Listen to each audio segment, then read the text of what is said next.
L'agriculture, Julien de Normandie, voilà deux discours que vous venez d'entendre et qui témoignent de cette réalité et de ces préoccupations quotidiennes, une fois de plus, pour nos agriculteurs.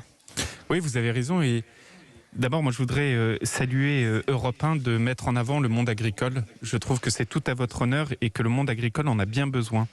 Et puis, on l'a vu, Madame Frégé l'incarne merveilleusement bien. Aujourd'hui, l'agriculture, c'est un métier de passion. On l'a vu dans les propos de Madame Frégé. Madame parle avec beaucoup de passion. Des passions du quotidien, des passions avec plein de projets pour demain. Et le monde agricole, aujourd'hui, il repose sur ces passions. C'est la passion de nourrir le peuple de France. C'est l'une des plus belles et des plus nobles missions qui soit, nourrir le peuple.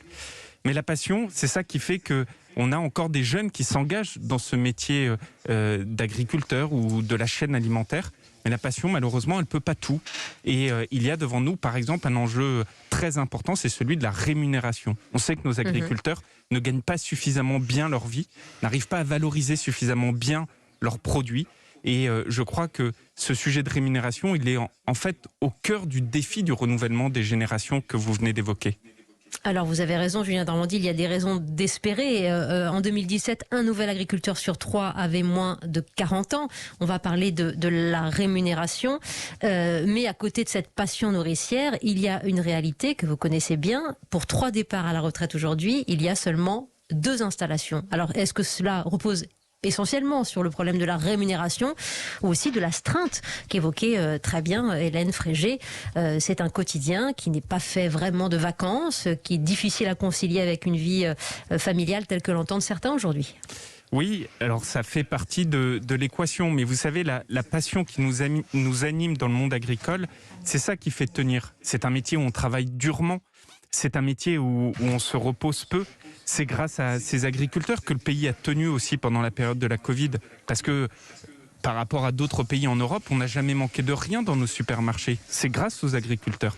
Mais encore une fois, cette passion, elle nous permet de faire face à la difficulté du métier. La dureté, vous l'avez dit, mais surtout appréhender le vivant. Parce que soit dans un élevage ou dans de la culture, il faut appréhender le vivant. C'est sacrément dur d'appréhender le vivant. Et encore une fois, on peut améliorer des choses. C'est un secteur incroyablement innovant, beaucoup plus qu'on ne le dit. Il y a énormément de nouveaux machinismes, il y a énormément de cette innovation du numérique, de la donnée qui rentre dans nos exploitations, ce qui permet aussi parfois d'améliorer la compétitivité ou d'améliorer les conditions de travail. Mais oui, c'est un métier, qui recrute. Oui, encore. Oui, c'est un métier qui recrute, mais pas suffisamment.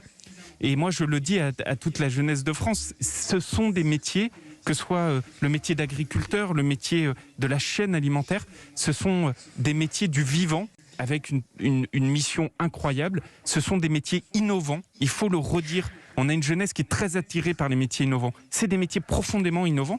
Et puis, c'est des métiers pour lesquels on se bat pour faire en sorte que ce qui fait notre ADN, c'est-à-dire la qualité des produits, et vous l'avez dit, c'est la qualité qui nous différencie de toutes les autres agricultures, et bien que cette qualité, elle puisse être rémunérée à la hauteur de ce qu'elle nous donne, d'un point de vue environnemental ou nutritionnel.